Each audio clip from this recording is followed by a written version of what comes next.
Welcome back to another episode of Rock Boys Football. Hugh Freeze. This Auburn offense, it comes out week one Saturday night and just kind of makes a statement, for lack of better terms. Now, I had to watch this game Sunday morning, was watching my Michigan Wolverines on Sunday night. That being said, rewatching this game Sunday morning, drinking my cup of coffee, it just felt so good because we talked extensively about this Auburn passing attack and why we think it takes a step in 2024.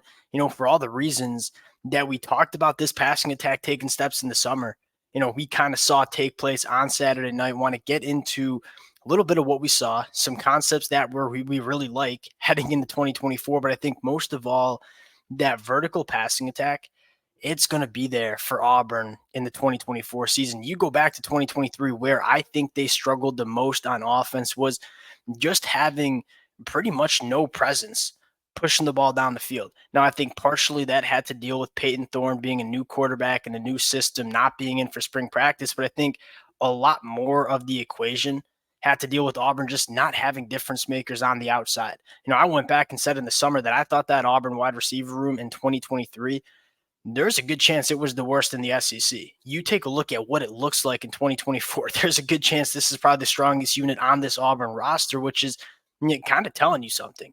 And you saw it on full display Saturday night, whether it's Cam Coleman, whether it's Malcom Simmons, Perry Thompson, Keandre Lambert-Smith. They just look different out there from a talent standpoint, first of all, right? Just the size, the speed, the juice that these wide receivers have, it looks different and it feels different. And if Auburn can kind of maintain this kind of offense heading into SEC play, I think this team becomes very dangerous in the 2024 year. Fired up to get into it now. Before we do, and as always, to the Auburn fans, most importantly, I would love to hear how you guys are feeling in the comment section. I'm personally, it's no secret, we've talked a lot about this team. I was on record saying I think this is the most improved football team in the country heading into 2024.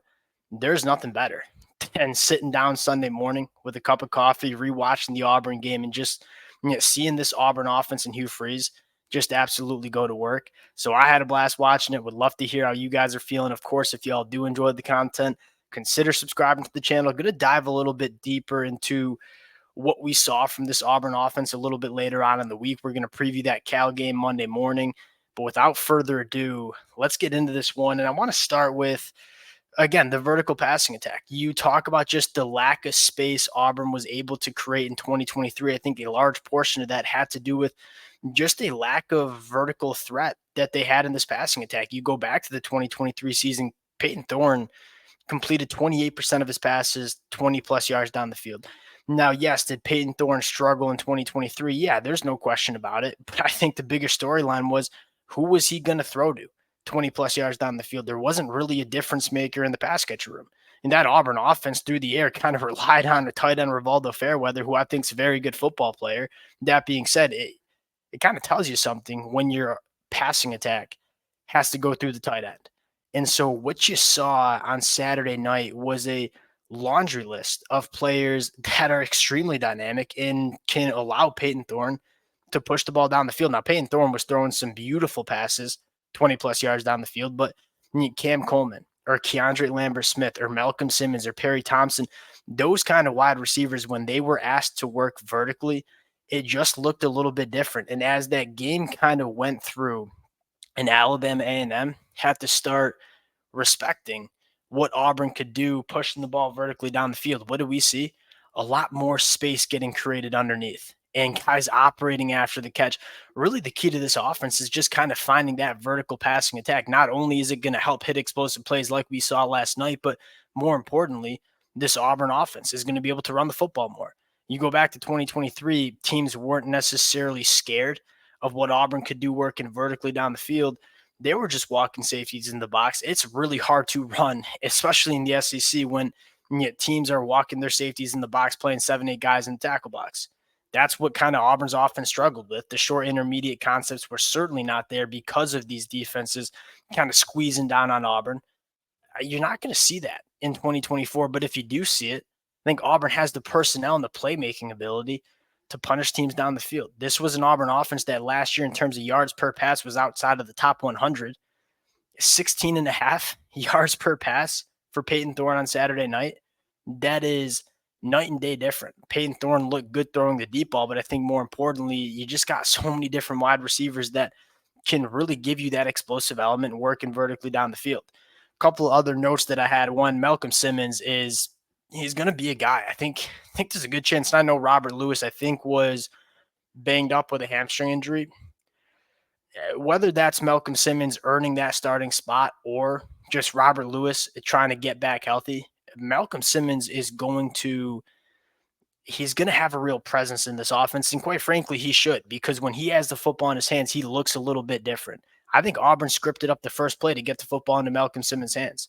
And Malcom Simmons is a guy that kind of flew under the radar because, the national media wants to talk about a guy like Cam Coleman, which I'm all for. Cam Coleman should get all the attention he deserves. That being said, because of that, the late enrollee Malcom Simmons, and it kind of comes into Auburn during the summer. For the Auburn fans who read the fall camp notes, certainly know Malcom Simmons was making some plays, and that kid didn't look like a true freshman out on the football field. You look at the rushing attack, averaging almost 10 yards per carry.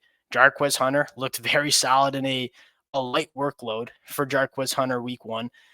This vertical passing attack, not only do you see it show up when we're hitting explosive plays down the field, but more importantly, it shows up with the rest of this Auburn offense. It gives Auburn just a little bit more space to work the run game, to work some of the short and intermediate passing concepts. And you look at the best offenses in the country, all the best offenses are able to create space. And it looks like Auburn's able to do that in 2024 because of that vertical passing attack that we saw Saturday night against Alabama. And I think to kind of round out that conversation, I'm looking down at my notes here.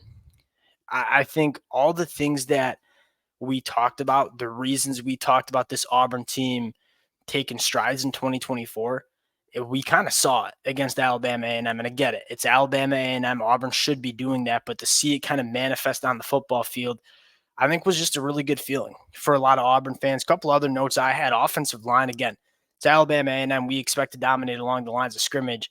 0 quarterback hurries, 0 sacks, 10 yards per carry. This Auburn offensive line looked good. Tyler Johnson at left tackle, I was impressed. I think Auburn is developing some nice depth on the offensive line as well. Then you look at the defense and say, you played a lot of guys. If I'm being nitpicky, maybe sloppy at times in zone coverage, which kind of makes sense because DJ Durkin wants to bring a lot of pressure and then drop back into some weird zones.